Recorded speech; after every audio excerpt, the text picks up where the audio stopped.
Friends, welcome back to our channel. और आज हम लेकर आ रहे हैं आपके लिए टॉपिक डायरेक्टिंग। देखिए, बिजनेस स्टडीज हमारा चल रहा है। इससे पिछले मैंने आपको सारे जो फंक्शंस थे हमारे मैनेजमेंट के वो डिस्कस किए थे। तो आज हम अपना नेक्स्ट फंक्शन डायरेक्टिंग को स्टार्ट कर रहे हैं। अब ये डायरेक्टिंग बेसिकली है क्या?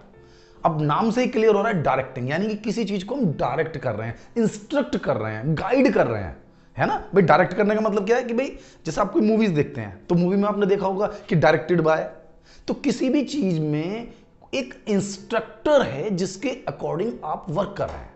यानी कि अगर मूवी बना रहे हैं तो मूवी भी एक इंस्ट्रक्टर के अंडर बन रही है।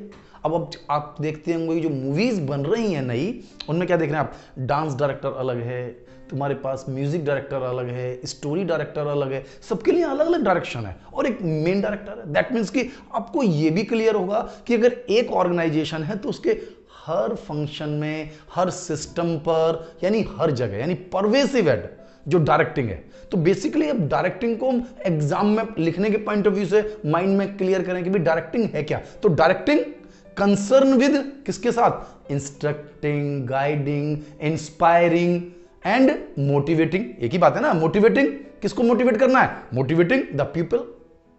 क्या किस चीज के लिए करना है? मोटिवेट भी मोटिवेट कर दिया, किस चीज के लिए? व्हाट टू डू, कि उन्हें क्या करना है।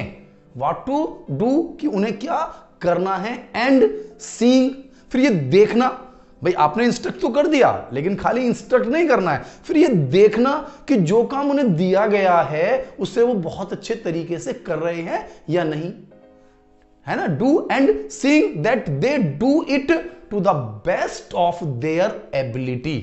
जो काम उन्हें दिया गया है, क्या वो उस वर्क को जिस तरह से इंस्ट्रक्ट किया गया है, गाइड किया गया है, उसके अकॉर्डिंग कर रहे हैं या नहीं कर रहे हैं। तो केवल इंस्ट्रक्ट करना नहीं है कि मैंने कह दिया ऐसे कर लीजिए, फिर ये चेक भी करना कि वो काम वैसे हो रहा है या नहीं। ये पूरा काम हमारा डायरेक्टिंग का है।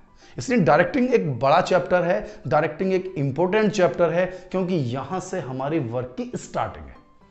क्लियर होगा डायरेक्टिंग? तो हम डिस्कस कर लेते हैं आज डायरेक्टिंग के फीचर्स। तो क्या है डायरेक्टिंग के फीचर्स या कैरेक्टरिस्टिक्स? तो पहला हेडिंग क्या है? Directing initiate action. ये तो मैं स्टार्टिंग बताया भाई। इससे पहले जो हम काम कर रहे थे उसमें एक मेंटल वर्क चल रहा था हमारा, लेकिन काम की जो स्टार्टिंग है, यानी कि जो हम पहली बार काम को स्टार्ट करते हैं वो डायरेक्टिंग से करते हैं, क्योंकि डायरेक्टिंग इंस्ट्रक्ट करता है एंड देन काम स्टार्ट होता है। इन वर्क की स्टार्टिंग हमारी डायरेक्टिंग से शुरू होती है। ठीक है, सेकंड हेडिंग ले लेते हैं, कंटिन्यूइंग फंक्शन। अब डायरेक्टिंग का मतलब ये बिल्कुल नहीं है, आपने देखा होगा कितने भी डेफिनेशन थी कि इंस्ट्रक्ट कर रहे हैं, डायरेक्ट कर रहे हैं, इंस्पायर कर रहे हैं, मोटिवेट कर रहे हैं। उसके बाद फिर ये चेक करना कि जो काम उन्हें दिया गया है, जैसे कि हमने प्लानिंग के अकॉर्डिंग उन्हें सिस्टम मेंटेन कराया होगा, तो क्या वो वर्क अपनी जो एबिलिटी उनके अंदर है उसी के अकॉर्डिंग परफॉर्म कर पा रहे हैं या नहीं कर पा रहे हैं। आप देखो, कई बार आप मूवीज देखते हैं तो कुछ एक पर्टिकुलर स्टार के बारे में एक मूवी देखी तो आप कह रहे बड़ी बुरी एक्टिंग है उसकी, लेकिन एक दूसरी मूवी देखी आपने एक पर्टिकुलर डायरेक्टर के साथ तो उसमें बहुत अच्छी एक्टिंग की हुई थी। दैट मीन्स कि जो वो एक एक्टर था, वो जो एक हमारे पास वर्क करने वाला है, उसके लिए जो डायरेक्टर है वो उसकी एबिलिटी को समझ पाता है और उसकी एबिलिटी के अकॉर्डिंग उसकी परफॉर्मेंस को बाहर निकालता है। तो मेन काम, जो मेन रोल होता है वो डायरेक्टर का होता है, जिसे पता है कि इसमें कितना पोटेंशियल है। तो क्या है मतलब, मैं जो वर्क आपको समझा रहा हूं कि भी कंटिन्यूइंग फंक्शन, दैट मीन्स कि वर्क केवल इंस्ट्रक्ट करने पर समाप्त नहीं होगा, वो वर्क चलता रहेगा। हम गाइड करेंगे, इंस्पायर करेंगे, मोटिवेट करेंगे और फिर चेक करेंगे कि क्या वो काम वैसा हो रहा है या नहीं हो रहा है, और फिर अगले काम के लिए फिर उसको इंस्ट्रक्ट करेंगे, यानी कंटिन्यू चलता रहेगा। थर्ड है मेरे पास परवेसिव। ये भी मैंने आपको डेफिनेशन के समय ही बताया था कि परवेसिव यानी कि वर्क क्या है? क्या डायरेक्टिंग किसी एक पर्टिकुलर पॉइंट की डायरेक्ट करा रहे हैं? डायरेक्टिंग में जो काम आप परफॉर्म कर रहे हैं उसके हर स्टेप को आपको डायरेक्ट करना होगा। यानी जो भी काम किया जा रहा है वो इंस्ट्रक्शन के अकॉर्डिंग हो रहा है, अकॉर्डिंग टू हमारी परफॉर्म, जो हमने पहले से ही प्लानिंग की हुई है मेरे बेटा, तो उस प्लानिंग के अकॉर्डिंग ही आपको अपनी परफॉर्मेंस देनी है। तो परफॉर्मेंस देनी है आपको, तो वो इसी सिस्टम से होगा। यानी कि क्या है, वो हर लेवल पर है, हर जगह डायरेक्टिंग है। और इसका जो फ्लो है from top to bottom, flow from top to bottom. तो इसमें आप थोड़ा सा और बढ़ा सकते हैं, जैसे कैरेक्टरिस्टिक्स लिखते हैं तो directing initiate action, directing is a continuing function, directing is a pervasive, directing flow from top to bottom, top से बॉटम की तरफ। टॉप से बॉटम की तरफ मतलब कभी भी बॉटम से टॉप की तरफ नहीं होता, सुपीरियर से सबऑर्डिनेट की तरफ ही डायरेक्टिंग होता है। कभी भी जूनियर अपने सुपीरियर को डायरेक्ट नहीं करेगा। परफॉर्मेंस ओरिएंटेड जो डायरेक्टिंग हो रही है, जो गाइडिंग है, ये आप स्टार्टिंग से ही देखिए कि एक प्लान परफॉर्मेंस के अकॉर्डिंग हो रही है। तो यानी कि जो प्लानिंग आपने की है उस प्लानिंग को सक्सेस करना है। तो एक परफॉर्मेंस ओरिएंटेड है कि आपको एक टारगेट दिया गया है और उस टारगेट को अचीव आपको करना है। According to that you have to make the plan and according to that you have to guide, यानी उसी के अकॉर्डिंग आप गाइड कर रहे हैं, इंस्ट्रक्ट कर रहे हैं और अपनी परफॉर्मेंस को पूरा कर रहे हैं। नेक्स्ट है मेरे पास ह्यूमन एलिमेंट। आप डायरेक्टिंग किसे कर रहे हैं?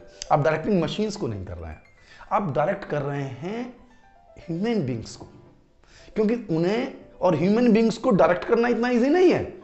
भाई मशीन है, आप उठा के यहां रख दीजिए।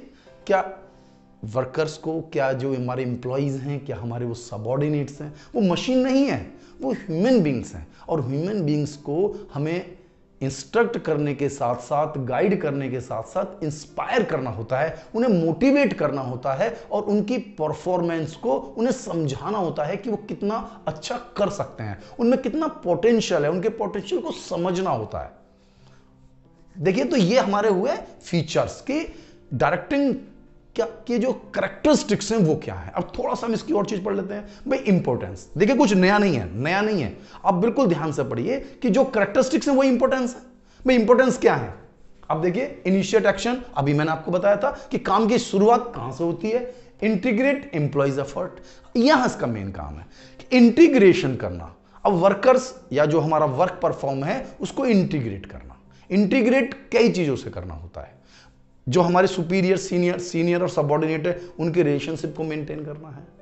मैनेजमेंट, टॉप मैनेजमेंट और बॉटम मैनेजमेंट को मतलब इंटीग्रेट करना है। एम्प्लॉइज और ऑनर को इंटीग्रेट करना है, क्योंकि सबकी अपनी अपनी चॉइस है, सबका अपने अपना वर्क है। वर्कर सोचते हैं मुझसे ज्यादा काम कराया जा रहा है, पैसे नहीं दिए जा रहे। मालिक कह रहा है कि भाई मैं ज्यादा पैसे दे रहा हूं, काम नहीं हो रहा है। तो उन सब चीजों के बीच में एक क्या क्रिएट कर रहा है? वो इंटीग्रेशन, इंटीग्रेट कर रहा है एम्प्लॉइज के एफर्ट्स को। Means of motivation, means of motivation, motivation यानी एम्प्लॉइज को मोटिवेट कर रहा है और उनकी 100% परफॉर्मेंस को बाहर निकाल रहा है। मोटिवेशन कई तरीके से कर सकते हैं, मॉनिटरी होता है, नॉन मॉनिटरी होता है, जो मैं अपनी नेक्स्ट वीडियो में आपको पूरी तरह एक्सप्लेन कराऊंगा। तो आज का जो मेरा टॉपिक है वो केवल इसी के लिए था कि मैं कैरेक्टरिस्टिक्स और आपको इसकी इंपॉर्टेंस समझा दूं। फैसिलिटेट चेंज, ऑर्गेनाइजेशन में किसी भी तरीके का कोई भी चेंज करना है तो जो इंप्लॉइज होते हैं वो तो नहीं चाहते चेंज हो, क्योंकि मैं जिस काम को कर रहा हूं बेटा, मैं 10 साल से किसी काम को कर रहा हूं, तो क्या मैं उसको चेंज करके कर सकता हूं? बड़ा मुश्किल होता है। और जो आदमी एक रेगुलर सिस्टम में लग रहा है, 10 to 5 की नौकरी कर रहे हैं, तो उस सिस्टम में चेंज करना बहुत मुश्किल काम होता है, क्योंकि वो उसी परफॉर्मेंस को करते रहना चाहते हैं। तो उसमें हेल्प करता है डायरेक्टिंग। उसे पता है किस जगह जाकर क्या चेंज करना है, किस तरह से इंप्लॉइज को मोटिवेट करना है, सो दैट कि उन चेंजेस को हम अडॉप्ट कर सकें। नेक्स्ट है मेरे पास बैलेंस इन ऑर्गेनाइजेशन। तो जो बैलेंस है ऑर्गेनाइजेशन में, बैलेंस देखिए मैंने आपको यहां थोड़ा सा बताया था, इंटीग्रेट एम्प्लॉइज एफर्ट्स। अब ये जो मैं कह रहा हूं बैलेंस इन ऑर्गेनाइजेशन, इसमें थोड़ा सा आप अलग अलग करिए। कैसे अलग करेंगे? जैसे इंटीग्रेट एम्प्लॉइज एफर्ट, तो यहां पर आप डिफरेंट जो एम्प्लॉइज हैं, किसी को कोई वर्क दिया जा रहा है, किसी को कोई वर्क दिया जा रहा है, किसी को कोई वर्क दिया जा रहा है, किसी को कोई वर्क दिया जा रहा है, उन सबको इंटीग्रेट करना है। वर्क को यानी कि जैसा ना कोऑर्डिनेशन क्रिएट करना है। और यहां पर आप ये लिख लीजिए बैलेंस इन ऑर्गेनाइजेशन में कि भाई एम्प्लॉइज और एम्प्लॉयर के बीच में रिलेशनशिप क्रिएट करनी है, बैलेंस बनाना है ना ऑर्गेनाइजेशन में। तो बैलेंस में आप ये लिख लीजिए और यहाँ एम्प्लॉइज की जो एफर्ट्स हैं उनको इंटीग्रेट कर लीजिए, क्योंकि बैलेंस के लिए अलग पॉइंट है, बैलेंस इन ऑर्गेनाइजेशन। तो दैट मीन्स कि हमें बैलेंस वाले पॉइंट में क्या लिखना चाहिए? फिर बैलेंस वाले पॉइंट में फिर हमें यही करना होगा कि जो हमारे मैनेजमेंट है, जो हमारे वर्कर्स हैं, उनके बीच में इंटीग्रेशन लाना, जो एम्प्लॉयर है, एम्प्लॉय है, उनके बीच में इंटीग्रेशन लाना, सो दैट कि सब लोग एक बहुत अच्छी परफॉर्मेंस के साथ अपने काम को करते रहें। क्योंकि पोटेंशियल सब में होता है, सबके अंदर कुछ ना कुछ एक स्पेसिफिक क्वालिटी होती है, तो उस क्वालिटी को बाहर निकालना, उस क्वालिटी को समझना।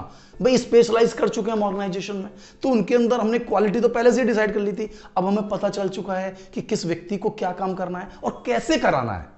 होता है ना, कई बार हमें नॉलेज तो है, हमें पता है, हम कर सकते हैं, लेकिन हमारे में हिम्मत नहीं है, हम कर नहीं पाते हैं, मोटिवेट नहीं होते हैं। तो हमेशा एक मोटिवेशन बहुत जरूरी होता है हर एक के लिए, आप बच्चों के लिए भी।